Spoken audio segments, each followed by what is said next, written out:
Hey, beautiful people. Welcome to episode 17. And in this episode of Credit 101, we're going to talk about the VantageScore. I know we talked about FICO before, but the VantageScore is kind of different. So I want us to know the difference between a FICO and a VantageScore because a lot of people always say, well, Credit Karma says this and my FICO says this.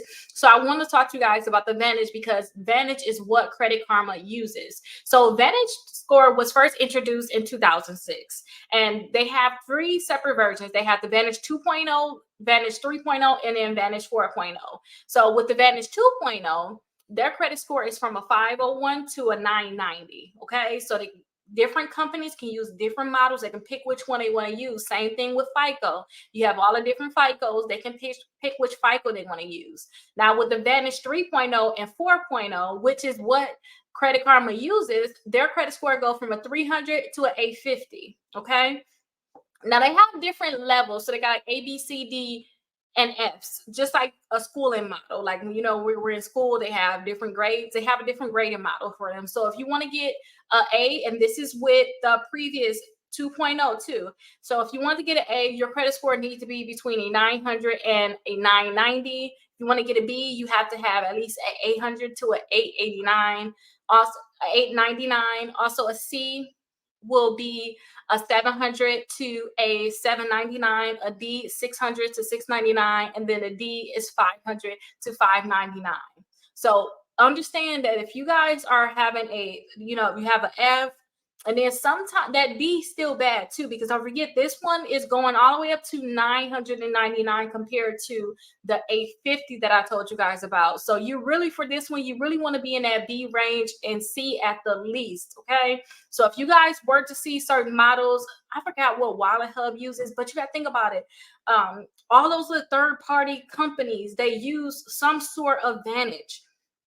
So you have to figure out what numbers they're going based off, so you can know which Vantage they're using, which Vantage score that they're using. So I want you guys to understand, you want to, if they're going all the way to 990, you want to have at least a C, and a C is still, you just passed. Okay, that's what that means. Now you have to figure out what actually affects your Vantage score. So late payments greatly affect your credit score. Late payments is like the number one thing, you guys, when it come down to your Vantage score. If you guys get these late payments, it's going to hurt you all a lot.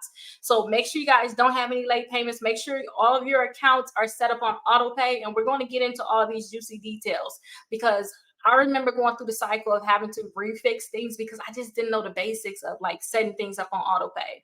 Also, the age of your accounts, the type of account you have, in your utilization, you guys.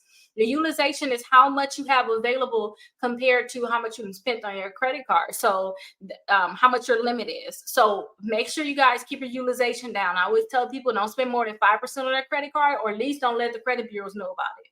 Basically, when your due date is here, you pay it all but 5%. Okay. And that's going to keep you at the highest credit score possible. Also, something that mildly affected will be like your total balance compared to your debt.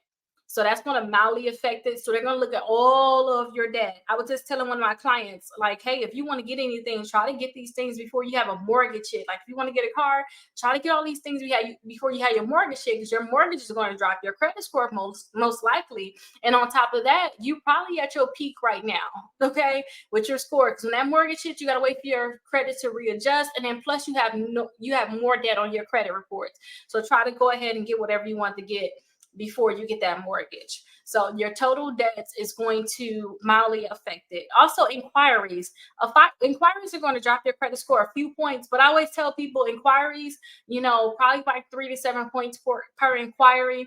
It's going to affect it. So try to get these inquiries removed. If they're not yours, you can simply just call the credit bureau and say, hey, excuse me, I have this inquiry on my credit report and I need to get this removed because it's not mine. Like, you guys need to remove this today. And they should remove it. Sometimes you're going to get some type of pushback saying, no, we're not going to do this. You can't do that. You got to send a letter in. We need some type of report. All you do is hang up and call back. Okay. Seriously, that's some serious gems right there. Also, with the Vantage 4.0, it also considers the trends. So when you guys are using a lot on your credit but paying it off. They can see the trends on, you know what?